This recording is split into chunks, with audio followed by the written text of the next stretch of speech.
இங்க நிறைய டாக்ஸ் இருக்கு. சில டாக்ஸ் நல்லா புசு புசுன்னு ஹெல்தியா மற்ற நாய்களோட உருண்டு பிறண்டு விளையாடிட்டு சுதந்திரமா இருக்கு. சில டாக்ஸ் ரொம்ப பசிப்பட்டினியோட ரிப்ஸ் எல்லாம் தெரியுது, ரொம்ப பாவமா இருக்கு பார்க்கவே.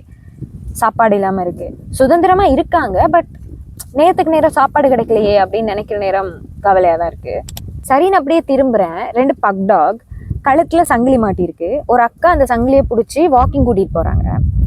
லிட்ரலி எனக்கு அந்த டாகை பார்க்கும்போது ஒரு சிறை கைதி மாதிரி தான் இருந்துச்சு.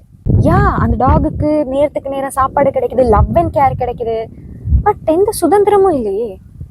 அந்த டாக் எப்போ நிற்கணும், எப்போ நடக்கணும், எப்போ ஓடணும், எப்போ பாயணும், எப்போ சாப்பிடணும், எப்போ கக்கா போகணும், யார் கூட எப்போ மேட் பண்ணணுன்றது உட்பட அந்த டாகோட எல்லா பிஹேவியர்ஸையும் அதை வளர்க்குறவங்க தானே டிசைட் பண்ணுறாங்க.